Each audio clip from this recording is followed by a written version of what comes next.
Damas y caballeros, ladies and gentlemen, here comes from Jamay, Jalisco, Mexico, Rubén Tostado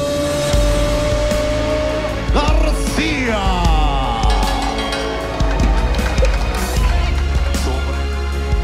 Unang lumaban sa labas ng Pilipinas si Carl James the Wonderboy Martin noong September 6, 2024.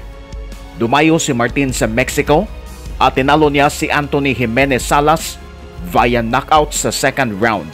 Ipinamalas ni Martin ang kanyang lakas upang patumbahin ang Meksikano doon mismo sa kanyang teritoryo. Wait!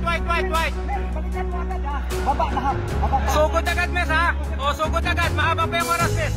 Mes, sugod agad. Mes, kapitan mo na agad. Wag mo na papormahin. Yan, sige. Sige, Mes, una.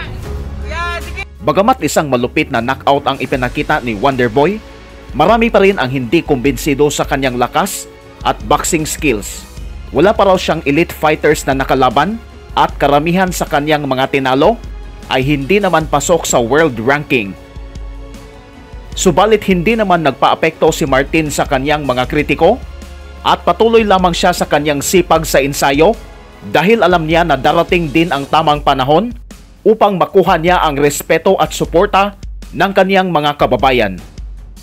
Undefeated si Wonderboy sa 24 fights and he is currently ranked number 2 ng WBO at number 7 ng IBF sa Super Bantamweight Division.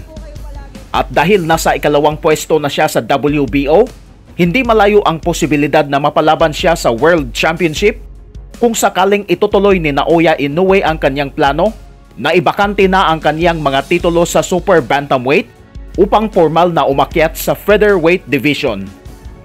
Kaya importante para kay Wonderboy na manatili sa itaas ng ranking habang patuloy siyang nag-develop sa kaniyang boxing skills upang ihanda ang kaniyang sarili sa world title fight sa susunod na taon. At sa darating na November 30, muling lalaban si Wonderboy doon sa Mexico at haharapin niya ang veteran fighter na si Rubén Tostado Garcia para sa isang 10-round Super Bantamweight battle. Sino nga ba itong si Rubén Garcia? At alam nyo ba na marami na rin siyang world champions na nakalaban? Kaya ba niyang pahirapan ang undefeated prospect ng Pilipinas? So dito sa kanilang Tale of the Tapes, 25 anyos pa lamang si Wonderboy, samantalang 30 anyos naman si Tostado. Sa record ay may 24 wins with 19 knockouts si Martin, habang ang Mexican fighter naman ay may 27 wins, 14 losses with 10 wins by knockout. Kaliwete ang ating pambato at right-handed naman ang kanyang kalaban. Maganda sana ang simula ng boxing career ni Rubén Tostado Garcia at sunod-sunod ang kanyang mga panalo hanggang sa tinanghal siya bilang WBO Latino Bantamweight Champion. Noong May 2014 ay lumaban si Tostado sa kampyonato kontra sa WBO World Super Flyweight Champion Omar Andres Narvaez at ginanap ang kanilang laban doon sa baluarte ni Narvaez sa bansang Argentina. So kung hindi niyo po kilala si Omar Narvaez, siya po ang isa sa mga magaling na Super Flyweight Champions sa kanyang panahon. Matagal siyang naghari sa 115 pounds at tanging si Nonito Donaire Jr. at Naoya Inoue lamang ang tumalo sa kanya. Sa simula ay maganda naman ang ipinakita ni Rubén Garcia at sinubukan niyang atakihin ang world champion ng Argentina. Título en la balanza. En el límite 52. Pero kalmado lamang si Narvaez at pinag-aralan muna niya ang estilo ng Mexican challenger. Busca García la experiencia y la juventud se encuentran arriba del ring. Hay decisión en García. El silencio del estadio contrastando con las indicaciones del rincón del mexicano. Buena seguidiza de golpes. Achica el mexicano, lo recibe René con la derecha. Cerrón. Golpes claros de Narvaez, los mejores. At pagdating sa round number 4 ay unti-unting naging agresibo si Narvaez at mas masipag na siya sa pagbitaw ng mga kombinasyon. Peleas el campeón mundial. Ya empieza a marcar claras Jerarquía de Antonio García. La ofensiva de Narváez parece ser demasiado. Espera el mexicano. Responde con esa derecha. Lo mide Narváez con la derecha. No salió a la izquierda todavía. Se amarra. Segundos. Fallaba con la izquierda Narváez. Ahora llegó con el cross de mano izquierda y la derecha arriba luego. Hindi na niya kinaya na magpatuloy pa sa laban at panalo si Omar Andres Narvaez via 4th round knockout at nanatiling WBO World Super Flyweight Champion. Natalo rin si Ruben Garcia via 4th round knockout sa 2-time world title challenger ng Japan na si Ryu Akaho. At noong May 21, 2021, dumayo si Tostado sa Panama upang labanan ang former world bantamweight champion na si Anselmo Moreno.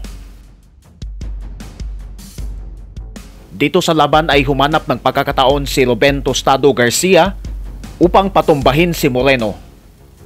Pareho sina Garcia at Moreno na galing sa matagal na layoff kaya hindi masyadong impresibo ang kanilang performance sa laban. Tratando de mover las manos ahora Tostado el mexicano. No mueve mucho el tronco Tostado. No. Bastante bate Chemito demostrando superioridad. Otra vez abajo esa derecha, viste de Chemito. Otra vez repite a la izquierda, ahora el Luz. Sigue la pelea entonces. Bien la izquierda por... Bien la combinación por parte de Chemito arriba. El 1-2, el 1-2 arriba.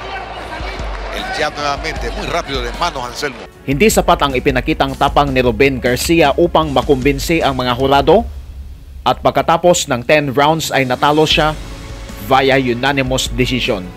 Del Martillo, San Miguelito, Panamá, Mito Moreno.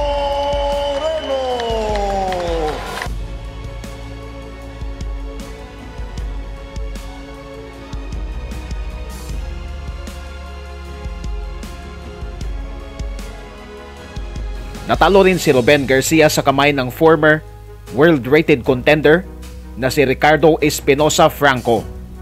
So ito pong si Espinosa ay tinalo rin ito ni John Riel Casimero. Kaya sa darating na November 30, kaya ba ni Carl James Martin na patumbahin si Ruben Tostado Garcia?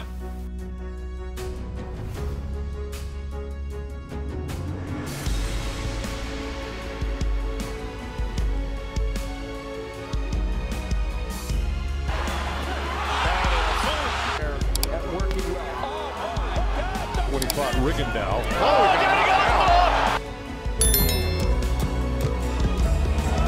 Oh, Casimero got it.